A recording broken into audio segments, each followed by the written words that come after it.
मेरे अजीजों, इस बात पर आज तुम्हारा इत्तिहाद होना है, आज तुम्हारा इत्तिहाद होना है। मैंने काफी इलाकों के दौरे किए और देख लिए। लोग जो कहते हैं हम बिखरे हुए हैं, बटे हुए हैं, टुकड़ों में हैं, लेकिन मैंने सबको देखा। यकीनन फिरकों में भी बटे हैं, सिलसिलों में भी। हालांकि सिलसिलों में इख्तिलाफ होना नहीं चाहिए। जो सलासिल हक्का हैं वो सब मदीने तैयबा की नहरें हैं, इख्तिलाफात नहीं। लेकिन उसके बावजूद बटे हुए लोग हैं, एक दूसरे से मुसाफा नहीं करना चाहते, एक दूसरे के पीछे नमाजें नहीं पढ़ना चाहते, जो खाली सुन्नी होकर भी, ईमान वाले होकर के भी। मैं बहुतों से ये शिकायतें सुना कि हम में बहुत सारे इख्तिलाफात हैं, लेकिन इसका हल तकरीरें हैं, तहरीरें हैं, लोगों को समझाना है, इस्लाह करना है, सब करके देख लिया। लेकिन एक बात मैंने खुद प्रैक्टिकल देख लिया कि 1000 टुकड़ों में क्यों न बटे हों, लेकिन मेरे मुस्तफ़ा का नाम आ जाए तो हर कोई मुत्तहिद नजर आता है। ये हमने देख लिया है, ये हमने देख लिया है। किसी भी पीर से बैत क्यों ना हो, मैं दूसरों की बात नहीं करता, लेकिन मैंने पूरे हिंदुस्तान के कोने कोने में देखा है जाकर के, किसी भी सुन्नी सहीहुल अकीदा पीर से बैत क्यों ना हो, अगरचे उसके आपस के झगड़े हों, लेकिन हमने एक मजमे में मुझे सुनने वालों को, ऐसे इख्तिलाफ वालों को भी देखा, दोनों सुन रहे हैं। लेकिन जब हमने पूछा मेरे मुस्तफा करीम की इज्जत पर बात आए तो तुम में से कौन खड़ा हो सकता है, हर इख्तिलाफ रखने वाला भी ये कहता है या रसूल अल्लाह, ये जिस्म भी तुम्हारा, ये जान भी तुम्हारी। करूं तेरे नाम पे जां फिदा, न बस एक जां दो जहां फिदा, दो जहां से भी नहीं जी भरा, करूं क्या करोड़ों जहां नहीं। ये हर एक का नारा है। इससे पता ये चला कि आज तुम सबको अगर कोई चीज जोड़ सकती है तो नाम मोहम्मद है, मेरे मुस्तफा करीम सल्लल्लाहु अलैहि वसल्लम की मोहब्बत है। गुंबदे खजरा की छांव में सबको जमा करो, इंशाअल्लाह अज़ीज इत्तिहाद बरकरार रहेगा। असल की तरफ नजर रखो, बादशाह की तरफ नजर रखो। बाकी जितने वली हैं, जितने पीर हैं, सब वजीर हैं, सब वजीर हैं। बादशाह सिर्फ मेरा मुस्तफा है। नबी पाक सल्लल्लाहु ताला अलैहि वसल्लम को हम शहंशाह तस्लीम करते हैं। लिहाजा अगर बादशाह की तरफ नजर होगी तो तुम्हें शैतान ये इस तरह की लड़ाइयों में नहीं रखेगा, वो कामयाब नहीं हो सकेगा। तुम सबका मिशन अगर मेरे मुस्तफा की इज्जत और उनकी नामूस हो जाए, हुजूर अकरम सल्लल्लाहु ताला अलैहि वसल्लम की तरफ, हमने देखा है बड़े बड़े इख्तिलाफात खत्म हो जाते हैं। हजरत अबू जर गिफारी, हजरत बिलाल हबशी, दोनों में झगड़ा हो गया था, तकरार हुई। हजरत अबू जर गिफारी ने सिर्फ हजरत बिलाल को गुस्से में आकर कहा, काली औरत के बेटे, या इब्न उम्मी सौदा। ये तकरार में हो जाता है।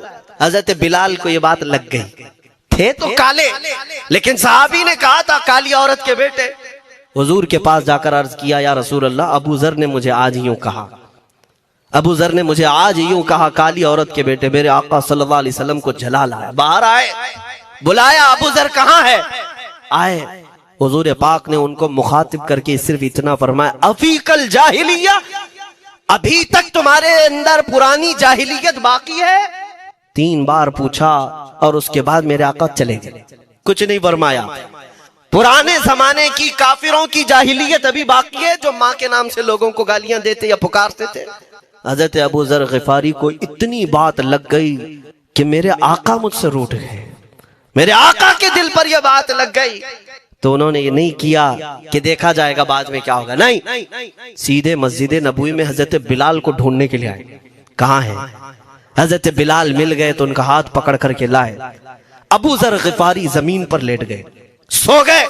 कहा है बिलाल, मुझे माफ कर दे, मैंने तुझे सख्त जुमला कहा, मुझे माफ कर दे। हजरत बिलाल ने कहा, ठीक है, मैंने माफ कर दिया, हो गई बात। लेकिन हजरत अबू जर गिफारी ने कहा, नहीं, मेरा दिल इस पर सुकून नहीं मानेगा। एक काम करो ए बिलाल, तुम अपना ये पैर मेरे चेहरे पर रगड़ो, ये तुम्हारा तलवा जिसको मैंने काला कहा था, उसी तलवे से मेरे चेहरे पर तुम रगड़ो, ताकि मुझे मेरी हैसियत पता चल जाए। हजरत बिलाल क्या उनकी बात पर अपना पांव उनके चेहरे पर रगड़ देते? दोनों हाथों से उनको जमीन पर उठाया और सीने से सीना लगाया। कहा है अबू जर, कैसी बात करते हो? जिस आका के तुम गुलाम हो, उसी आका का मैं भी गुलाम। मैंने ये तारीख में पढ़ा है, अगर सख्तियों को कोई चीज जोड़ सकती है तो वो मेरे आका की मोहब्बत है और मुस्तफा करीम की मोहब्बत है। तुम्हारे सीने चौड़ा कर देगी, तुम्हारा दिल कुशादा कर देगी, तुम अपनों को एक्सेप्ट करने लग जाओगे अपने नबी की निस्बत पर।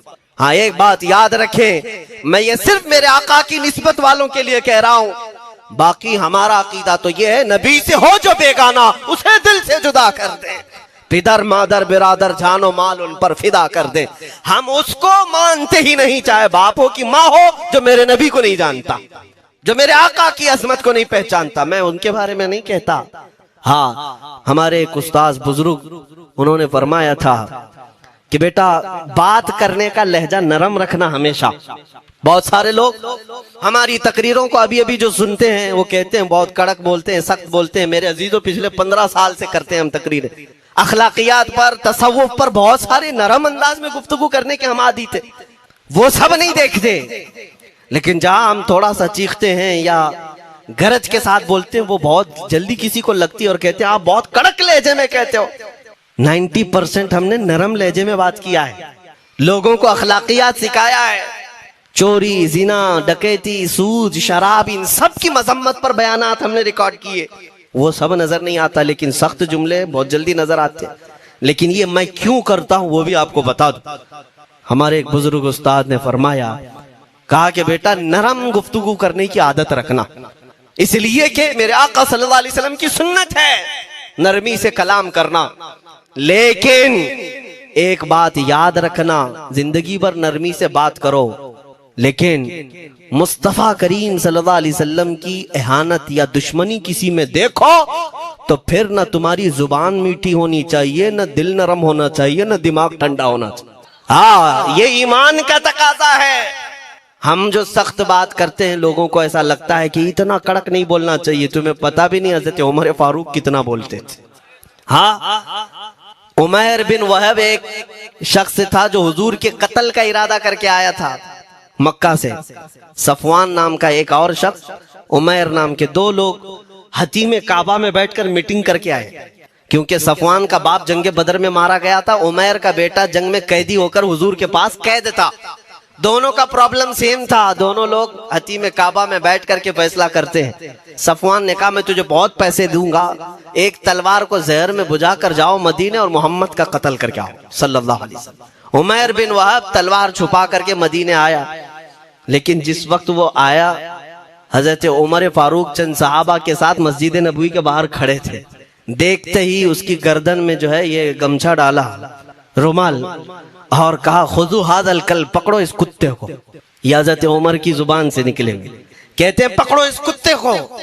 यही वो है जो बद्र के अंदर मैदान बद्र में मक्का वालों को भड़का रहा था जंग पर हुजूर के खिलाफ। यहाँ मदीने में आया है, पकड़ो इसको। हजरत उमर बाहर ही सब कर देते, लेकिन कहा कि मैं हुजूर से पूछ के आता हूँ इसका करना क्या है। मेरे आका के पास गए, कहा या रसूल अल्लाह, शैतान कुरैश आया है, कुरैश का शैतान आया है, उमैर बिन वहब, और मुझे लगता है वो बुरी नीयत से आया है। हजरत उमर पहले ही भांप रहे हैं, मुझे लगता है वो बुरी नीयत से आया है, क्या करना है आप हुक्म फरमाए। मेरे आका ने फरमाया उमर उसको अंदर ले आओ। उमैर बिन वहब को वैसी गर्दन में वो गमछा डाल के घुमा के अंदर ले आए मस्जिद नबवी में। हुजूर ने पूछा, हजरत उमर से कहा छोड़ दो। जब अंदर आया तो पूछा हुजूर ने क्यों आए उमैर। अब वो झूठ बोलने लगा, कहा मेरा बेटा आपके पास कैदी है, खैर खैरियत पूछने के लिए आया और क्या है। मेरे आका ने फरमाया सच सच बताओ क्यों आए हो। उसने फिर कहा मैं अपने बेटे की खैरियत मालूम करने आया हूं, और क्यों आया हूं। हुजूर ने फरमाया खैरियत मालूम करने आए तो तलवार लेके क्यों आए हो। उसने तलवार दिखाने के लिए फेंक दिया, कहा इस तलवार का क्या होना है। तलवार तो हमारे पास बद्र में भी थी, लेकिन पता आप ही के साथ थी। बड़ी बड़ी बातें करने लगा। मेरे आका को जलाल आया और कहा उमैर वो बात क्यों नहीं बोलते जो तुम सफवान के साथ काबा के हतीम में बैठकर करके आए हो। मदीने में बैठा रसूल खाने काबा में होने वाली गुफ्तगू को सुन रहा। दूर और नजदीक के सुनने वाले वो कान, काने लाले करामत पे लाखों सलाम। ये हदीस मौजूद है, सही हदीस है। इसी हदीस के तर्जुमानी करते हुए हम तो ये अकीदा रख ही सकते हैं ना, हम यहाँ से पुकारें वो वहां से सुने, मुस्तफा की समाअत पे। हाँ, ये अकीदा बरेली वाले का जो है वो अपने पेट का अकीदा नहीं, ये सहाबा का अकीदा है। मेरे अजीजों, जब मेरे आका ने फरमाया वो बात बताओ जो हतीम काबा में करके आए हो, अब थर थर थर कांपने लग गया। इससे इस रसूल से क्या छुपाएं जो हतीम काबा में तन्हाई में होने वाली मीटिंग को भी जानता हो। कहा अब मैं क्या बताऊं जब आपको सब मालूम है। अब मैं जो कहना चाहता हूं वो ये है, अशहदु अन्नका मुहम्मदन रसूलुल्लाह, मैं गवाही देता हूं कि आप मोहम्मद अल्लाह के रसूल हैं सल्लल्लाहु अलैहि वसल्लम। ईमान ले आए। अब सुनिए मेरे अजीजों, ईमान लाने के बाद हुजूर पाक सल्लल्लाहु अलैहि वसल्लम ने तलकीन फरमाई कि अब इस्लाम पर कायम रहो, ईमान पर बरकरार रहो। कत्ल करने के लिए आया, मेरे मुस्तफ़ा का गुलाम बन गए। अब उसके बाद हजरत उमर क्या कहते हैं, हजरत उमर जो गमछा गले में डाल के अंदर लाए थे, अब गले में हाथ डालकर बाहर ले जाते हैं। और बाहर जो साथी खड़े थे उन सबको मुखातिब करके कहते हैं, लोगों सुनो। हजरत उमर के अल्फाज सुने, कहते हैं थोड़ी देर पहले ये जो शख्स तुम देख रहे हो, मुझे खिंजीर इससे अच्छा लगता था।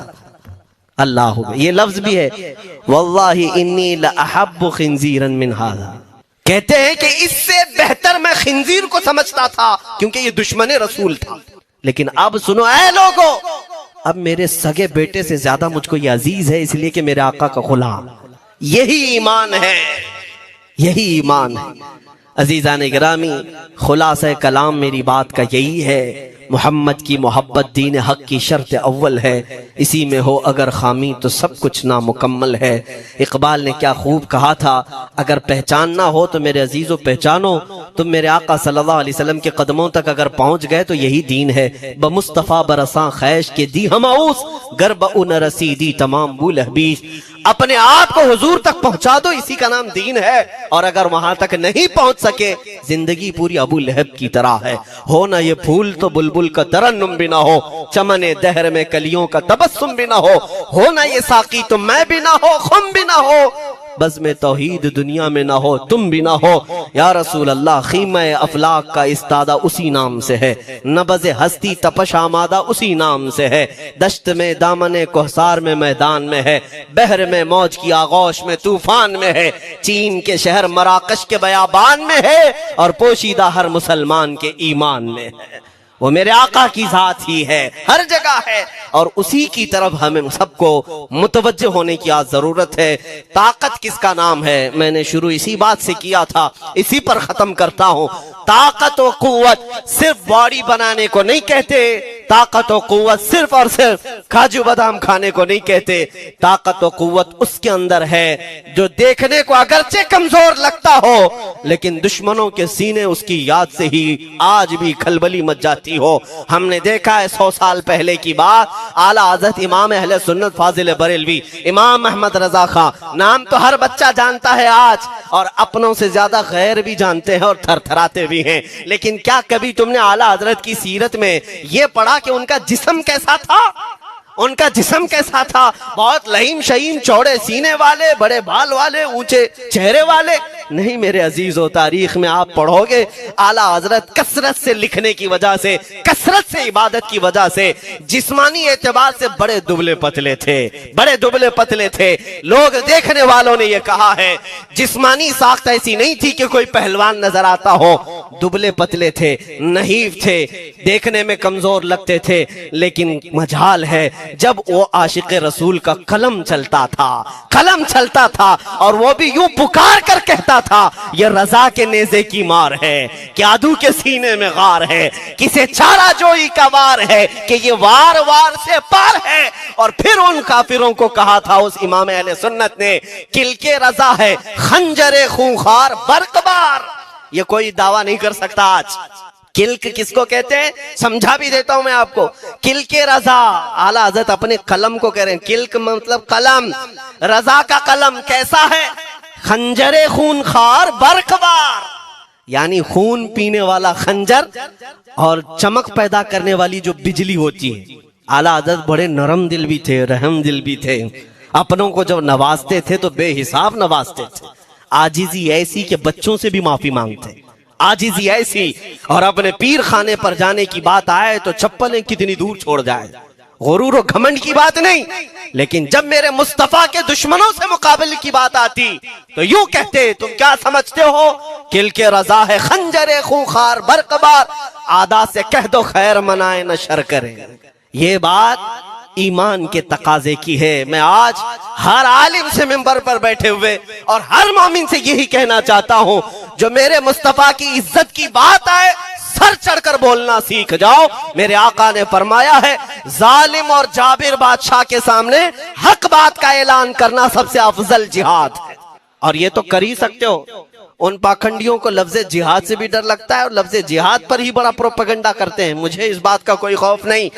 हाँ, लोग ये कहते हैं मौलाना जिहाद के लफ्ज पर थोड़ा साइड होकर के बात कर लेते हैं। तुम बुज़दिल क्यों बने जा रहे हो? लफ्ज़े जिहाद एक पाकीज़ा लफ्ज है, मुकद्दस लफ्ज है। इस लफ्ज को अगर निकाल दिया तो मेरे आका की आधी सीरत खत्म हो जाएगी। कैसे बताओगे नबी पाक की सीरत? बदर को क्या कहोगे? तकरार हुई थी।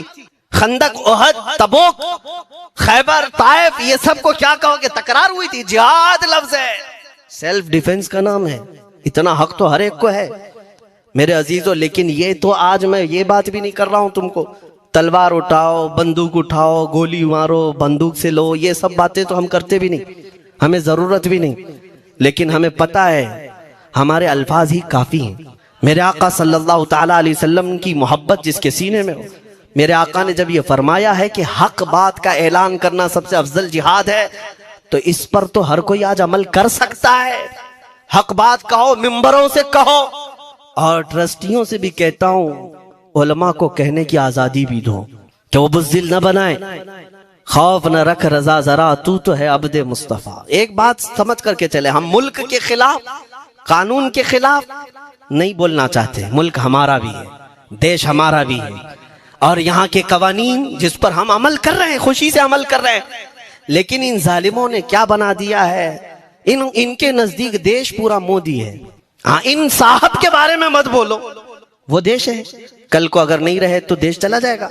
मेरे अजीजों, किसी व्यक्ति, किसी शख्स की गलत पॉलिसियों पर तनकीद करने का नाम देश के खिलाफ बोलना नहीं है। हम अपने देश से मोहब्बत ऐसी करते हैं। आज भी आजादी का दिन है ना, आजादी का दिन है। ये लगे हाथों ये बात कह करके गुजरता हूं। आज भी जा करके देखें, इंडिया गेट पर सबसे ज्यादा शहीदों के नाम जो लिखे गए हैं वो मुसलमानों के हैं।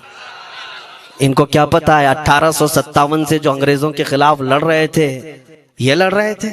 आजादी का परचम सबसे पहले बुलंद करने वाला कोई संगी नहीं था, वो शहीद टीपू सुल्तान था। सबसे पहले तोपमैन हिंदुस्तान का, अंग्रेजों के खिलाफ आवाज बुलंद करने वाला, पूरे अंग्रेज उसके खिलाफ खड़े थे। इनको आज बोलने की तौफीक भी नहीं मिलती। और उसके अलावा वो उलमा की बात कहां चली गई आज? अंग्रेज तारीखदान ने लिखा है कि सबसे ज्यादा हमें खतरा हिंदुस्तान में मुसलमानों से था, और हमने दिल्ली से लेकर कश्मीर तक कोई एक झाड़, कोई एक दरख्त बाकी नहीं था जिसमें हमने एक आलिम को लटकाया नहीं था फांसी पर।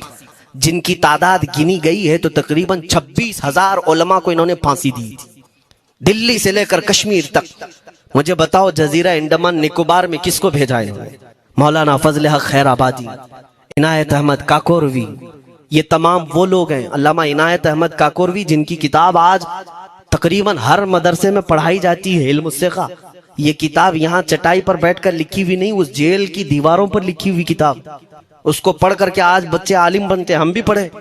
ये वो लोग हैं जिनको सिर्फ और सिर्फ हक बात कहने की बुनियाद पर जिंदगी भर जेल में डाल दिया गया। आज ढूंढ करके निकालो मौलाना फजल हक खैराबादी का मजार कहाँ है? और अंडमान निकोबार में, जहाँ काला पानी की सजा दी जाती थी। किफायत अली काफी का नाम सुना है मेरे अजीजों? ये नाम का जिक्र आना तो हक बनता है आज की रात जरूर। मुरादाबाद शहर का वो आलिम रब्बानी, वो सिर्फ और सिर्फ मुजाहिद आजादी नहीं बल्कि फना फिर रसूल भी था।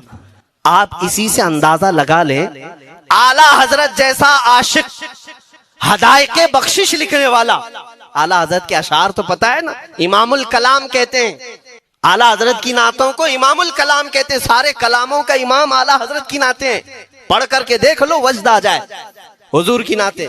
लेकिन उस आला हजरत से पूछा गया, आप किसकी नाते पसंद करते हैं? आला हजरत फरमाते हैं, मैं सिर्फ दो ही लोगों की नाते सुनता हूं, या तो हसन रजा बरेलवी की या अल्लामा किफायत अली काफी की। आला हजरत जिसकी नाते सुनते हो, इसी से अंदाजा कर सकते हो किफायत अली काफी कौन थे। मैं अक्सर जगहों पर इनका तस्करा करता हूं ताकि बच्चों के जहनों में बात मुंतकिल हो जाए। अब मैं आपको बताऊं, उनकी जुबान में अल्लाह ने वो ताकत दी थी कि वो जब इश्क़ रसूल पर बोलते थे तो हजारों का मजमा रोने लगता था, उनकी तरफ आ जाते। और अंग्रेजों को ये बात कतई पसंद नहीं थी। उन्हें कई तरह से गिरफ्तार करने की कोशिश की गई। आखिरकार एक मुनाफिक के जरिए से मौलाना किफायत अली काफी को गिरफ्तार करने के लिए अंग्रेज आए। कितने जानते हैं? 3000 लोग आए एक आलिम को गिरफ्तार करने। हमेशा कुत्ते झुंड में ही आते हैं। हाँ, मॉब लिंचिंग भी जो है ना, कुत्ते झुंड में ही करते हैं। किफायत अली काफी रहमतुल्लाह अलैह को गिरफ्तार करके ले गए दारुल इमारत में। अंग्रेजों ने रात के वक्त किफायत अली काफी के कपड़े खोले और उनके जिस्म पर गर्म इस्त्री फेरी। इस्त्री से पूरा दागते थे और जब चमड़ी जल जाती थी तो उस पर नमक छिड़कते थे। हफ्ता भर तक अल्लामा किफायत अली काफी को उन्होंने ये दर्दनाक सजाएं दी। बीच में कई मर्तबा उनको सामने ऑफर रखा, तुम बदल लो अपनी बातें, छोड़ दो अपनी इस कौम को वरगलाना, छोड़ दो ये सब जो तुम तकरीरें करते हो, हम अपने हुकूमत में तुम्हें ले लेंगे, वजीफा भी देंगे, ओहदा भी देंगे। किफायत अली काफी रहमतुल्लाह अलैह ने फरमाया, तुम गलत जगह हाथ मारे हो। हाँ, ये वो जगह नहीं है जहां से 500 पाउंड लेकर के कौवा भी हलाल कर दिया जाए, हर चीज जो है तुम्हारे हिसाब की बना दी जाए। ये वो जगह नहीं है। किफायत अली काफी रहमतुल्लाह अलैह ने कहा, मेरा दीन इतना सस्ता नहीं है, इतना सस्ता नहीं है। उसके बाद उन्होंने कहा, तो फिर तुम मरने के लिए तैयार रहो। कहा, खुशी से। 8 दिन के बाद उनको एक चौराहे पर ले जाकर फांसी का फंदा लगाया गया और पूरे मजमे में आपको फांसी के लिए चढ़ाया गया। अंग्रेजों ने पूछा था, कोई आखिरी वसीयत है तुम्हारी, कोई आखिरी ख्वाहिश है तो बता दो लोगों में। फांसी पर चढ़ने वाला ये कहता होगा, मेरी बीवी से मिल लूं, बच्चों से मिल लूं, जायदाद प्रॉपर्टी की वसीयत कर दूं, मेरे बाद कौन बैठेगा वो कह दूं। लेकिन किफायत अली काफी की बात पर कुर्बान जाओ। उस भरे मजमे में कहते, हाँ मेरी आखिरी ख्वाहिश एक ही है, एक बार नाते रसूल पढ़ लूं। अल्लाह अल्लाह, एक बार नाते रसूल पढ़ लूं। उन्होंने कहा, ठीक है, तुम्हारी इस ख्वाहिश का हम अदब करते हैं, कर लो। किफायत अली काफी रहमतुल्लाह अलैह फांसी के फंदे पर चढ़ने से पहले क्या मगन होकर के गुनगुना रहे थे। यूं कह रहे थे, कोई गुल बाकी रहेगा न चमन रह जाएगा, पर रसूलुल्लाह का दीने हसन रह जाएगा। अतलसो कम ख्वाब की पोशाक पे नाजा न हो, इस तने बे जान पर खाकी कफन रह जाएगा। सब फना हो जाएंगे हश्र तक काफी, वो लेकिन नाम हजरत का जुबानों पर सुखन रह जाएगा। ये नाते पाक गुनगुनाते हुए चढ़ गए फांसी के फंदे पर। लोगों ने देखा, फांसी तो लगी लेकिन लबों पर उसी तरह की मुस्कुराहट। क्यों? ये राज है मेरे अजीजों, मरने वाला ही जानता है।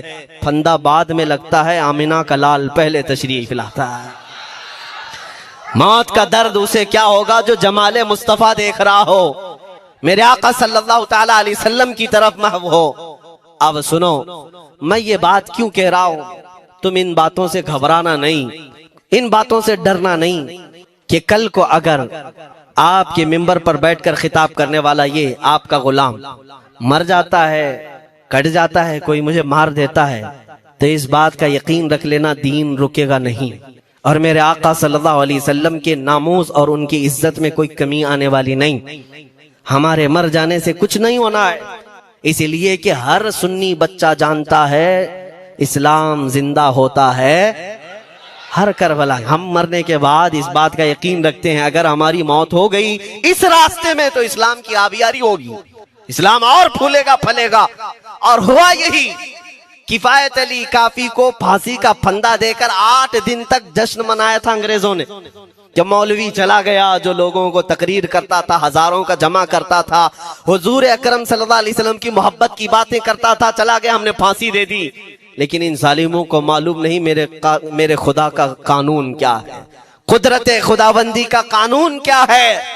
मुरादाबाद शहर में ये किफायत अली काफी को 1857 के पहले फांसी दे रहे हैं और उसी साल मुरादाबाद के करीब बरेली शहर में अल्लाह ताला अहमद रजा पैदा कर रहा है। तुम एक आशिक को फांसी दिए, हुजूर पाक के चाहने वाले को तुमने फांसी देकर ये समझा कि आप खत्म हो गया इश्क की बातें करने वाला।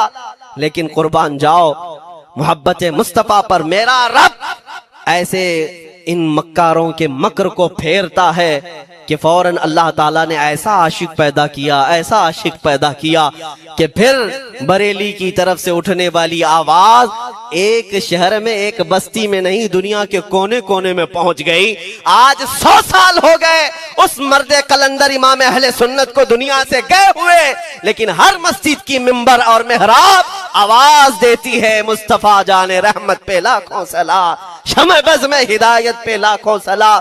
और फिर हमारे बच्चे भी ये आज कह जाते हैं, डाल दी कल्ब में अज़मते मुस्तफा सय्यदी आला हजरत पे लाखों सलाम। ये निजाम है मेरे मौला का, एक चिराग तुम बुझाओगे मौला 100 चिराग रोशन फरमाएगा।